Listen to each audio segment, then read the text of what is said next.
नमस्कार मित्रों, मैं हूं डॉक्टर हरिनिवास और आप इस समय सुन रहे हैं महर्षि वात्स्यायन का कामसूत्र। अद्भुत कृति है, अद्भुत रचना है। विषय ऐसा है कि लोगों को इससे जुड़ना तो अच्छा लगता है, इसको सुनना भी अच्छा लगता है, करना भी अच्छा लगता है, लेकिन चर्चा नहीं कर सकते हैं। उस पे बड़ी बाधाएं हैं। कल्पना कीजिए उस काल की, उस समाज की, जिस काल में हमारे यहां मंदिर भी ऐसे होते थे, जिस काल का नागरिक वृत्त में जो वर्णन पाया जाता है वो भी कितना सरल था। यानी यहां काम धर्म और अर्थ की तरह से ही एक पुरुषार्थ मात्र था। ये सिर पे चढ़ी हुई बीमारी नहीं थी। आज हमने इसको दबाई हुई स्प्रिंग की तरह ऐसा बना दिया है कि आप जितना स्प्रिंग को दबा के रखेंगे, जब छूटेगी तब वो उतना ही जोर से आपको झटका देगी। यही स्थिति इस समय है। काम शिक्षा आवश्यक है, इसीलिए काम शास्त्र पर बहुत सारे ग्रंथ लिखे गए हैं। हमने अभी तक देखा सांप्रयोगिक प्रकरण में कि किस प्रकार से लिंग के अनुपात के आधार पे स्त्रियों और पुरुषों के 3-3 प्रकार किए गए। फिर वेग के आधार पे स्त्री और पुरुषों के 3-3 प्रकार किए गए। इसके बाद चर्चा की स्खलन के आधार पे, और उसमें भी पुरुष के 3 प्रकार कर दिए गए। कुछ ऐसे होते हैं जो शीघ्र स्खलित हो जाते हैं, कुछ ऐसे होते हैं जिनके स्खलन में थोड़ा समय लगता है, और कुछ ऐसे होते हैं जो कि इस मैदान में लंबे समय तक, लंबे रेस के घोड़े की तरह डटे रहते हैं। इनको चिरकाल स्खलन की बात की गई। लेकिन तत्र स्त्रियां विवादः। अब देखिए, लिंग के अनुपात की बात आई तो स्त्री पुरुष दोनों के भेद कर दिए गए, वेग के आधार पर दोनों के भेद कर दिए गए। लेकिन जब स्खलन की बात आई तो कह दिया कि इस संदर्भ में स्त्रियों के लिए विवाद है। अब विवाद क्या है? तो कहते हैं न स्त्री पुरुष वद एव भावम अधिगच्छति। जैसे पुरुष समागम के समय समागम करते करते स्खलित होता है, बोले स्त्रियों को इस प्रकार की कोई अनुभूति नहीं होती है, उनको इस प्रकार का कोई स्खलन नहीं होता है। सातत्यात् त्वस्याः पुरुषेण कंडूति अपनुद्यते। तो बोले अगर उनका स्खलन ही नहीं होता है तो संभोग का आनंद उनको किस प्रकार से प्राप्त होता है? इस बात को समझाते हुए कहते हैं कि स्त्री के योनि में जब पुरुष के लिंग का घर्षण होता है तो उसके अंदर एक जो कंडू यानी जो खुजली होती है, उसकी परिसमाप्ति या उस खुजली के मिटने के आनंद को ही आप ये मान लीजिए कि वही उनके संभोग का आनंद है, और वो सतत होता है। यानी पुरुष के लिए ये प्रक्रिया कैसी है कि वो उस स्थिति तक जाना चाहता है कि जब उसका स्खलन हो जाए, और स्खलन के बाद उसकी सारी प्रक्रियाएं पूरी हो जाती हैं। लेकिन स्त्री के संदर्भ में ऐसा नहीं है।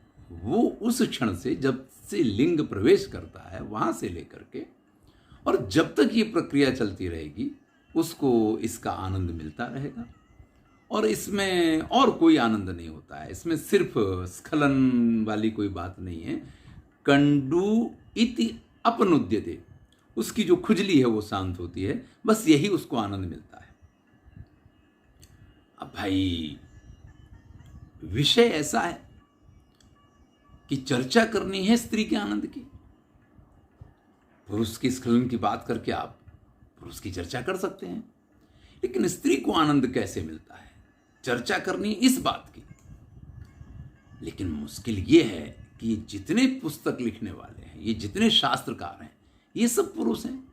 अब पुरुष होने के नाते स्त्री के साथ क्या होता है या स्त्री को आनंद कैसे मिलता है, उस चीज की अभिव्यक्ति इन सभी पुरुषों ने अपने अपने ढंग से की, क्योंकि ये उनकी अपनी स्वतः अनुभूति नहीं है। या तो उन्होंने स्त्रियों से कुछ पूछा होगा, उसके आधार पे कुछ मालूम पड़ा हो, या उनका अपना अनुमान होगा, ये तो स्पष्ट है। अब यहां तो श्वेत केतु, वाभ्रव्य, ऐसे बहुत सारे आचार्य हैं। तो श्वेत केतु ने जब ये पूरा अपना एक सिद्धांत प्रस्तुत किया तो लोग उस पर शंका करने लग गए, कथम एतत् उपलभ्यते, तो भैया ये कैसे संभव है? तो पुरुषो ही रतिम अधिगम्य स्वेच्छया विरमति। तो कहते हैं देखिए, स्त्री के बारे में हम इसलिए कह रहे हैं कि पुरुष जब संसर्ग करता है, संभोग करता है, तो एक स्थिति ऐसी आती है जब उसका स्खलन हो जाता है कि बस वो हट जाता है, संभोग से दूर हो जाता है। लेकिन स्त्री ऐसा नहीं करती है। स्त्री जो है अपनी इच्छा से कभी भी वो हटती नहीं है, वो संभोग को निरंतर चालू रखती है। तो इसका अर्थ ये हुआ कि पुरुष का स्खलन तो हो गया, लेकिन स्त्री का स्खलन नहीं होता है। औद्दालिक ने कहा न त्वेवं स्त्रीत्योदालिका, कि भाई जैसे पुरुष का स्खलन होता है और वो संभोग से हट जाता है, ऐसा स्त्री के बारे में कभी नहीं देखा गया है। इसलिए आपको इस चीज को मान लेना चाहिए कि स्त्रियों का स्खलन नहीं होता है। तो उन्होंने कहा कि चिरवेगे नायके स्त्रियों अनुरंजते। एक और प्रमाण आपको देते हैं कि जो नायक चिरवेग वाला होता है, यानी जिसका वेग भी अधिक हो और जिसका समय भी चिरकाल का हो, स्त्रियां उसको अत्यंत प्रेम करती हैं। ऐसे नायक के प्रति उसकी अत्यंत प्रीति होती है। शीघ्र वेगस्य भाव अनासाद्या अवसाने अभ्यसूइन्यो भवन्ति। जबकि जिनका शीघ्र स्खलन होता है, उनके प्रति स्त्रियों के मन में इस प्रकार की भावना नहीं होती है। उनके प्रति असूया, आप कह सकते कि घृणा जैसी भावना स्त्रियों के मन में आ जाती है कि ठीक है यार, अब ये तो नहीं है, इसमें कोई मजा नहीं है। तत्सर्वम भाव प्राप्तेर अप्राप्तेश्च लक्षण।